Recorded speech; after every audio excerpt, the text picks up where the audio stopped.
Good morning. Today, 15th November 2024, wisdom of word of God morning ડિવોશનમાં આપ સર્વનો આવકાર કરવામાં આવે છે અને આપ સર્વને પ્રેમી સલામ પાઠવવામાં આવે છે. આજે સવારે આપણે પ્રભુના વચનોમાંથી જે નીતિવચનોનું પુસ્તક છે એનો 10મો અધ્યાય અને એની 12મી કલમ ઉપર પ્રભુનું વચન એ ટૂંકું મનન કરવા માગીએ છીએ. પ્રોવ્સ ચેપ્ટર 10 વર્સ 12 અને પ્રભુનું વચન આ પ્રમાણે કહે છે, દ્વેષથી ટંટા ઊભા થાય છે પણ પ્રીતિ સર્વ અપરાધોને ઢાંકી દે છે. Hatred stirs up strife but love covers all offences.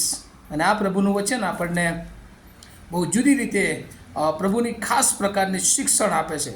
અને અત્યાર સુધી આપણે જે જોઈ રહ્યા છે સુલેમાનના નીતિવચનો, પ્રોવ્સ ઓફ સુલેમાન, અને આ જે સુલેમાનના જે નીતિવચનો છે અને એમાં ખાસ કરીને જે લોકો જ્ઞાન છે એ જ્ઞાનના વ્યક્તિ તરીકે અને ત્યારબાદ જેઓની પાસે જ્ઞાન હોય છે. ગઈકાલે આપણે 2 ડિવિઝનમાં જોયું હતું કે ન્યાયીપણું અને જે દુષ્ટતા છે એ બંનેના વચ્ચેના શું તફાવત હોય છે અને એમાં કઈ રીતે જે લોકો આગળ વધે છે એમને કેટલાક જે જ્ઞાની લોકો છે અને એ લોકોને જાણે કે ઈશ્વર એ જુદા પ્રકારની રીતે જોવે છે, આશીર્વાદ આપે છે, અને એ જ રીતે જે દુષ્ટ છે, જે દુષ્ટતા તરફ આગળ વધે છે અને એને ઈશ્વર એ પાયમાલી તરફ, એ નાશ તરફ એ લઈ જવાને માટે શૈતાન હોય છે તૈયાર, અને એમાં એ લોકો આગળ વધતા હોય છે.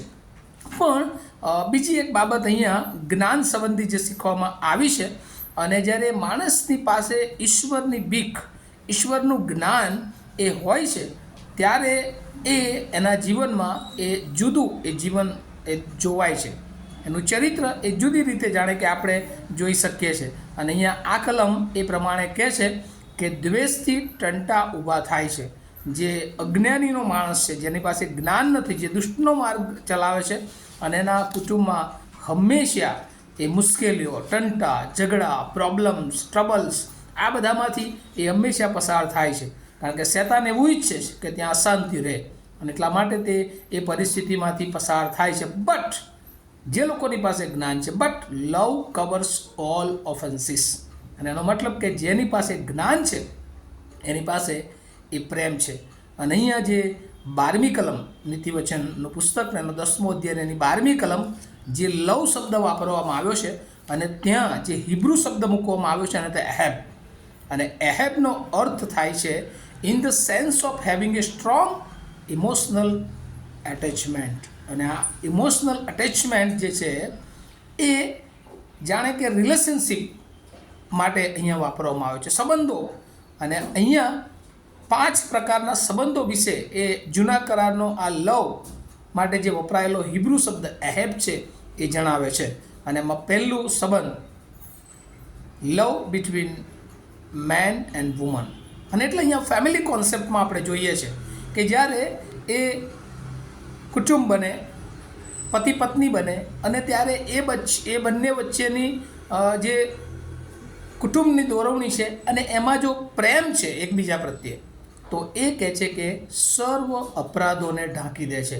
સર્વ પ્રકારના પ્રોબ્લેમ્સ, મુશ્કેલીઓને એ જાણે કે બાજુ પર રાખીને આ પ્રેમ દ્વારા એ એક હેલ્ધી ફેમિલી બની શકે છે. અને એટલા માટે ત્યાં લખ્યું છે કે મેન એન્ડ વુમન એ બંનેનો એકબીજા માટેનો પ્રેમ, એકબીજાના માટેના ઇમોશન, એકબીજાના માટે એટેચમેન્ટ, એકબીજાના માટેની લાગણી એ જ્યારે બહુ મજબૂત હોય છે ત્યારે શૈતાન એ કુટુંબને તોડી શકતું નથી. અને એટલે એ કુટુંબમાં કજિયા કંકાસ, દ્વેષ, ટંટા એ એન્ટર થતા નથી. બીજું જે અહીંયા લવની વાત, જે પ્રેમની વાત કરવામાં આવી છે, love between parents and their children. અને આજે આપણે જોઈએ છીએ કે મા બાપો અને બાળકો વચ્ચેના સંબંધો એ બહુ તંદુરસ્ત સંબંધો હોતા નથી. કેમ? કારણ કે બંને વચ્ચેનો જે પ્રેમ છે એમાં કોઈક રીતે ઉણપ હોય છે. અને ક્યારે હોય છે?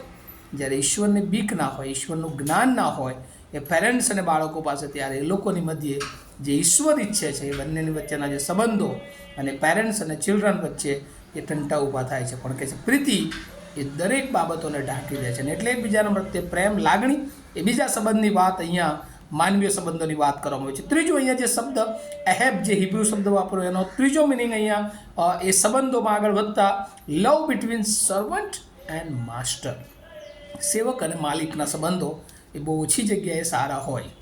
એ બહુ સાચી વાત છે, આપણે જોઈએ છે દુનિયામાં. પણ બાઇબલ કહે છે કે જો સર્વન્ટ અને માલિક બંને જ્ઞાની હોય, પ્રભુને ઓળખનારા હોય, તો સર્વન્ટ અને માલિક એ બંનેના આત્મિક સંબંધોની સાથે સાથે આ પૃથ્વીના સંબંધો પણ એ સારા હોઈ શકે છે. કારણ કે બંનેને એકબીજાને માટે લાગણી હોય, પ્રેમ હોય, ઇમોશન સ્ટ્રોંગ જો હોય, તો એ બંને પણ જાણે કે કોઈ પણ ટંટા અને મુશ્કેલી વગર એકબીજાની સાથે રહીને એ બિઝનેસમાં હોય કે એ બીજી કોઈ બાબતોમાં હોય, પણ બધામાં તેઓ એ સારી રીતે આગળ વધી શકે છે.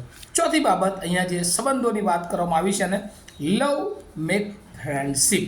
જ્યારે આ પ્રેમ જો એકબીજા વચ્ચે હોય છે તો એ મિત્રતામાં દોરી જાય છે. અને મિત્રતા ગમે તે સ્થિતિ પર હોય. આપણે બાઇબલમાં જોઈએ છે સાઉલ અને દાઉદ બેઉ એકબીજાના બહુ જ વિરોધી, પણ તેમ છતાં સાઉલનો દીકરો જોનાથન એનું પ્રેમના કારણે એ દાઉદ બંને વચ્ચેની મિત્રતા હોય છે. અને આજે પણ ઘણી બધી વાર એ આવા મિત્રતા એ હોય છે અને એમાં કોઈ પણ પ્રકારનો દ્વેષ કે ટંટા હોતા નથી. અને એકબીજાના અપરાધો હોય, મુશ્કેલીઓ હોય, પ્રશ્નો હોય, તો ત્યાં માફી, ત્યાં રિકન્સિલેશન, સમાધાન ની વાતો હોય છે. અને છેલ્લી બાબત અહીંયા જે પ્રેમની વાત કરવામાં આવી છે ને, એ પ્રેમ લવ ધાય નેબર એઝधाय सेल्फ. તારા પડોશી પ્રત્યે તારા પોતાના જેવો પ્રેમ કરવાની વાત. અને આ બાબતો એ જ્ઞાની વ્યક્તિ સિવાય કોઈની પાસે હોતી નથી. અને જ્ઞાન એ જીવનનો ઝરો છે, એ બાય ગોડ હોય છે, એ સોર્સ ઓફ ગોડ છે. અને ત્યારે આ જીવનમાં જો જ્ઞાન છે તો દ્વેષ, ટંટા એ આપણા જીવનોમાં ઓછા હોય છે, ઊભા થતા નથી. પણ પ્રીતિ એ સર્વ અપરાધોને ઢાંકી દે છે. અને એ જ રીતે આવું આપણે પ્રભુનું એ જ્ઞાન મેળવીએ કે જેથી કરીને આપણામાં પ્રેમ હોય, આપણને બીજાના પ્રત્યે અનુકંપા હોય, દયા હોય, લાગણી હોય.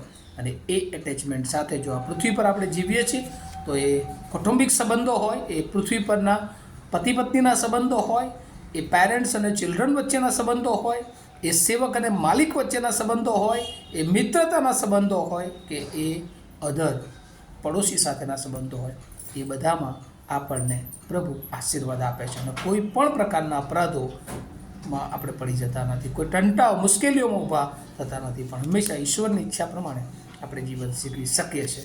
આ વાતો સમજવાને માટે પ્રભુ એની બહુ જ કૃપા આપણે સર્વને આપે. આપણી પ્રાર્થના ઈસુ પ્રભુના નામમાં માંગીએ છીએ. માટે સાંભળો અને તેનો સ્વીકાર કરો. હું પ્રાર્થના કરીએ. મારા જીવંત અને દયાળુ ઈશ્વર, અમે તમારો આભાર માનીએ છીએ, તમારી સ્તુતિ કરીએ છીએ. આજની સવારમાં તમે અમને તમારું જ્ઞાન આપ્યું, બુદ્ધિ આપી, પ્રેમ, પ્રભુ માનવીય પ્રેમ, અને એ તમે અમને શીખવ્યો છે. પ્રભુ અમે કૌટુંબિક પ્રેમમાં ઘણી બધી વાર ઉણા ઉતરીએ છીએ, કારણ કે અમે તમારી પાસે જે જ્ઞાનની અપેક્ષા રાખીએ છીએ, જે જ્ઞાન અમારી પાસે હોવું જોઈએ, એ જ્ઞાન હોતું નથી. અમારા બાળકોને માતા પિતાના સંબંધોમાં ઘણીવાર તકલીફ હોય છે, કારણ કે ત્યાં પ્રેમ હોતો નથી. મિત્રતાના પ્રેમમાં પ્રભુ ઉણપ હોય છે, કારણ કે ત્યાં પણ ઘણી બધી વાર સાચો પ્રેમ હોતો નથી.